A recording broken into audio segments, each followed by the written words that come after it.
students, welcome back to my YouTube channel Vidyapit Graduation Classes, and our today's topic is important questions for the exam for BA first year, जिसमें हम मनोविज्ञान प्रथम प्रश्न पत्र जिसका नाम है मनोवैज्ञानिक प्रक्रियाओं के मूल आधार, और उसमें हम थर्ड यूनिट आज स्टार्ट कर रहे हैं और उसका पहला टॉपिक है अधिगम, जिसमें हम जानेंगे अधिगम के प्राचीन अनुबंधन का सिद्धांत। तो टॉपिक को स्टार्ट करने से पहले वीडियो को आप जल्दी से लाइक कर दीजिए, क्योंकि लाइक्स बिल्कुल नहीं मिल रही हैं और ये एक छोटी सी शिकायत है आप सबसे। तो चलिए टॉपिक शुरू करते हैं। तो गाइस, सबसे पहले तो हम ये जानेंगे कि एग्ज़ाम में आप कंफ्यूज ना हो तो किस प्रकार से सारे क्वेश्चंस आते हैं। ठीक है, तो अभी जैसे हमने अभी क्वेश्चन का नाम लिया था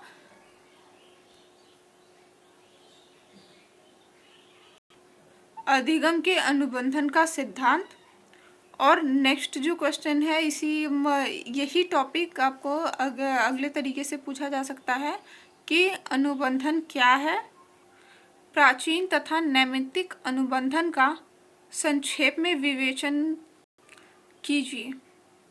या फिर पूछ सकता है कि अनुबंधन को परिभाषित कीजिए तथा पावलोव के अनुबंधन विधि को समझाइए। फिर नेक्स्ट हो सकता है आपको कि प्राचीन अनुबंधन को परिभाषित कीजिए, या फिर प्राचीन अनुबंधन के मुख्य संप्रत्ययों की व्याख्या कीजिए, या फिर ये सिद्ध करने को या फिर स्पष्ट करने को कह सकता है कि अनुबंधन अधिगम का सरलतम रूप है। तो अभी हम बात कर रहे हैं कि अधिगम अनुबंधन तो हम बाद में जानेंगे, पहले चूँकि अधिगम के अंतर्गत ये कार्य करता है, तो सबसे पहले जानते हैं कि अधिगम होता क्या है। अधिगम, जिसको कि हम कहते हैं आम भाषा में, इसको हम कहते हैं सीखना, अर्थात सीखने की प्रक्रिया को हम अधिगम कहते हैं। तो प्रोफेसर मन का कहना है, उनकी परिभाषा ही समझ लेते हैं कि क्या है। तो प्रोफेसर मन का कहना है कि सीखना व्यवहार की अपेक्षाकृत स्थायी प्रगतिशील ढंग से वह परिवर्तन है जो प्रशिक्षण अथवा निरीक्षण के परिणाम स्वरूप क्रिया विशेष में होता है। तो सीखने की क्रिया को मनोविज्ञान में, अर्थात मनोविज्ञान के क्षेत्र में विशेष स्थान प्राप्त है, क्योंकि हम डेली कुछ न कुछ सीखते ही रहते हैं। जैसे कुछ बातें हम निरीक्षण करके सीखते हैं, अर्थात ऑब्जर्व करके सीखते हैं, या फिर हम कुछ परीक्षण से सीखते हैं, या फिर कुछ चीज़ें हम अनुभव के द्वारा सीखते हैं। बट हम हर टाइम कुछ ना कुछ सीखते ही रहते हैं। इनफैक्ट हम कुछ चीज़ें सुन कर के भी सीखते हैं, जैसे किसी ने हमसे कुछ कह दिया तो वो भी अगर अच्छी चीज़ें लग रही हैं तो उससे भी हम कुछ सीखते हैं। तो सीखने की प्रक्रिया किस कारक पर डिपेंडेंट होती है, यह वातावरण में उपस्थित कारकों पर ही निर्भर करता है। मास्टलर कहते हैं कि हम व्यवहार से किसी भी क्रमबद्ध परिवर्तन को सीखना चाहते हैं, चाहे वह परिवर्तन अभियोजनात्मक उत्पादन हो या फिर किसी उद्देश्य पूर्ति के लिए वांछनीय, अथवा ऐसे ही किसी और मानदंड के अनुसार हो। अर्थात अभियोजना, जो कि हम प्लान के अकॉर्डिंग प्लान बनाते हैं और प्लान के अकॉर्डिंग चलते हैं, और उसके मध्य में हम जो कुछ भी उस प्लान के परिणाम से जो भी हम सीखते हैं, ये उनकी बात कर रहे हैं।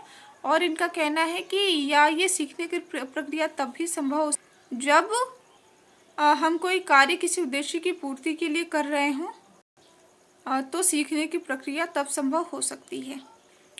अब क्या है, इसी के संबंध में W.S. हंटर का कहना है, जब एक ही उद्दीपन परिस्थिति के पुनरावृत्ति के कारण व्यवहार की प्रगतिशील परिवर्तन या प्रवाह होता हो तथा विश्रांति एवं ग्राहकों प्रभावकों में परिवर्तन के आधार पर उस परिवर्तन की व्याख्या न की जा सके, उस दशा में हम कह सकते हैं कि हमने सीखने की प्रक्रिया को संपन्न किया है, या सीखने की प्रक्रिया संपन्न हो रही है। तो अगर कोई आपसे पूछे कि सीखने की विशेषता क्या है, तो आप उसमें निम्न बातें कह सकते हैं शॉर्टकट में कि सीखना जो है वह व्यवहार में स्थायी परिवर्तन है। अर्थात जब भी इंसान को सीख जाता है तो वह उसके बाद में परिवर्तित नहीं हो पाता है, वह स्थायी प्रक्रिया होती है। और सीखने में जो परिवर्तन होता है वह उद्दीपक के परिस्थिति की पुनरावृत्ति होती है। अर्थात इसका सिंपल सा आप कह सकते हैं सिंपल वर्डों में कि जो भी हम दोहरा करके कुछ भी सीखते हैं, ठीक है, जैसे अगर हमें कुछ सीखना है तो हम उस चीज़ को बार बार करते हैं ताकि हम उससे बेहतर तरीके से सीख सकें, ठीक है। तो यही जो प्रक्रिया है, जो पुनरावृत्ति की प्रक्रिया है, जो हम बार बार करते हैं, या जो परिणाम निकलता है वही सीखने की प्रक्रिया संपन्न होना कहलाता है।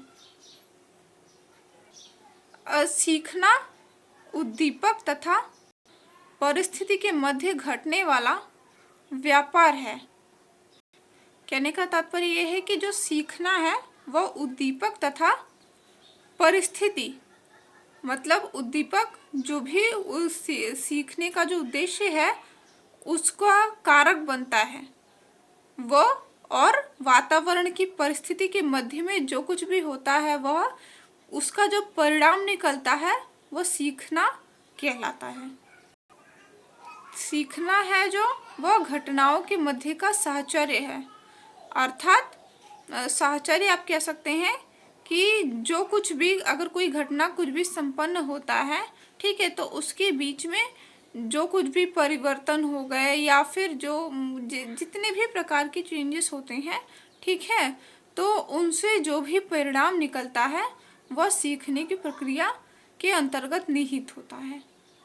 तो ये तो हो गया अधिगम, जिसमें हम कह सकते हैं कि सीखना जो कि एक व्यवहार परक प्रक्रिया है।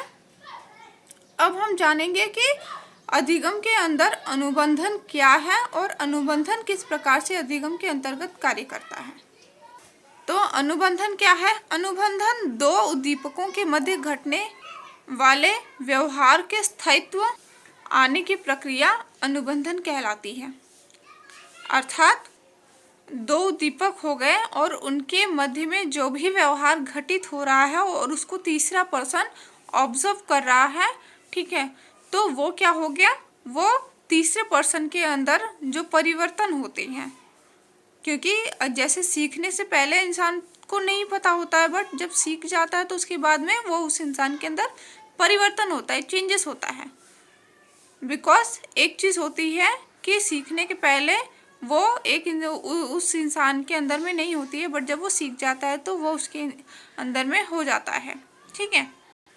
और जो कुछ भी वह इंसान सीखता है वह स्थायित्व हो, अर्थात मतलब स्थायी रहे, कभी डगमगाए नहीं। अर्थात सीखने का अर्थ ही होता है कि वह संपूर्ण रूप से सीखेगा, ना कि थोड़ा बहुत, ठीक है।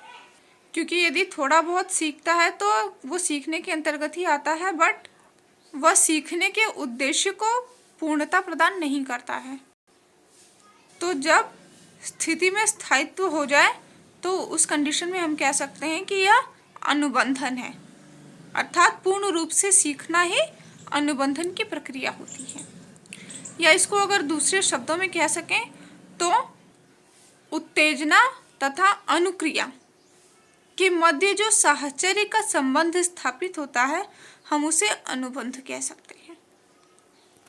अनुबंधन की धारणा विकास प्रक्रिया के दो भागों में विकसित हुई है, जिसमें पहला है प्राचीन अनुबंधन और दूसरा है नैमित्तिक अनुबंधन। तो प्राचीन अनुबंधन को हम पावलोव का सिद्धांत या फिर पावलोव अनुबंधन विधि भी कहते हैं। तो कंफ्यूज मत होइएगा, अर्थात पावलोव का सिद्धांत बताइए तो ये डायरेक्टली जाएगा आपका प्राचीन अनुबंधन क्या है के क्वेश्चन में। तो प्राचीन अनुबंधन की धारणा का आरंभ पावलोव ने करा हुआ था और पावलोव ने कुत्ते पर प्रयोग करा हुआ था। तो ये भी आपके एग्जामिनर्स जो आते हैं अर्थात प्रैक्टिकल की एग्जाम में जो एग्जामिनर्स आपसे वाइवा कराते हैं तो उसमें भी ये पूछ सकते हैं कि कुत्ते पर प्रयोग किसने किया था, तो आप डायरेक्टली आंसर देंगे पावलोव ने।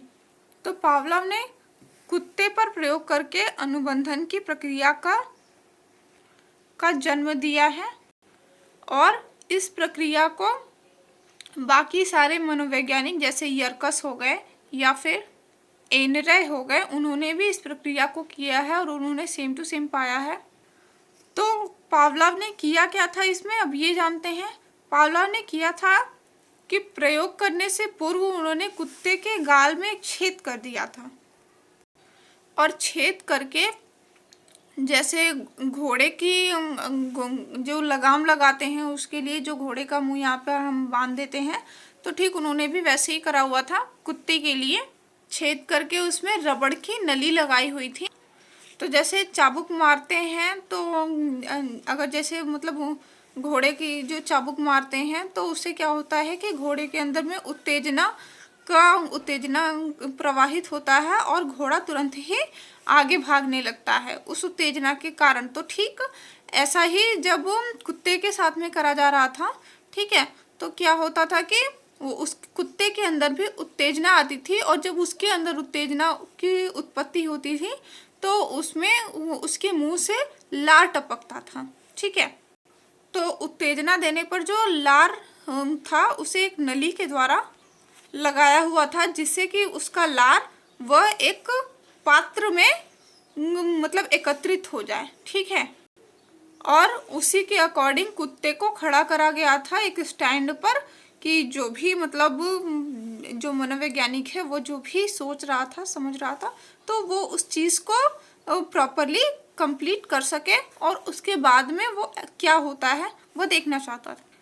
तो जब ये ऐसा हो गया उसके बाद में कुत्ते को भोजन दिया जाता था, भोजन एक कटोरे में दिया जाता था और उसके कुछ क्षणों बाद घंटी बजाई जाती थी, ठीक है। तो कुत्ता जब भोजन ले लेता था तो उसके पास में जब भोजन आ जाता था तो भोजन को देख करके जैसे लालच के कारण जो मुंह में लार एकत्रित होता है तो कुत्ते के साथ भी वैसा ही होता था, अर्थात भोजन को देख करके कुत्ते को लार आता है, ठीक है। तो और जब घंटी बजाया जाता था तो कुत्ते को ऐसा लगता था कि अब घंटी बज गई है और उसको क्या बोलते हैं उसका अब घंटी बज गई है और जो भोजन है वो आने वाला है, ठीक है। तो इस प्रक्रिया को कम से कम 5 से 10 बार दोहराया गया था। तो क्या था कि कुत्ते को लगने लगा कि अब जैसे ही घंटी बजेगी इसका मतलब है कि उसका भोजन आ जाएगा। तो यह देख करके कुत्ते एक बार क्या होता एंड ऑफ द टाइम क्या होता है कि भोजन नहीं दिया जाता है बट घंटी बज जाती है, पर घंटी की ध्वनि को सुन करके कुत्ते के मुंह में लार आ जाता है जबकि उसने भोजन को देखा नहीं था, भोजन उसके पास में नहीं था, बट चूंकि उसने घंटी सुना हुआ था और उसी के कारण उसके मुंह में लार आने लगता है। उसे ऐसा लगता है कि घंटी बजी है और लार आएगा, अर्थात कुत्ते ने क्या सीखा कि घंटी के बजने के बाद भोजन की उपस्थिति संभव है।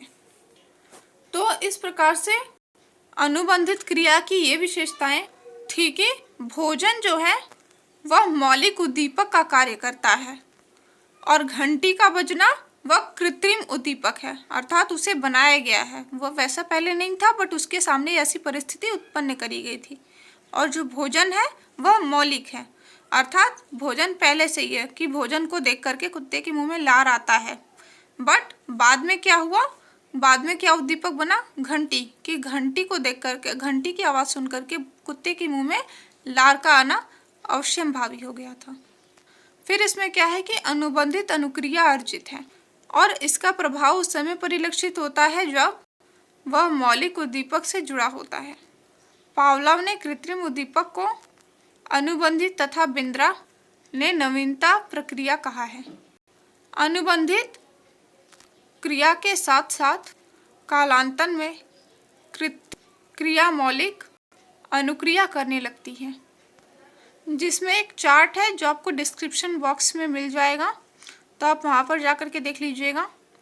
और अब हम जानेंगे कि प्राचीन अनुबंधन प्रक्रिया के कितने भेद हैं।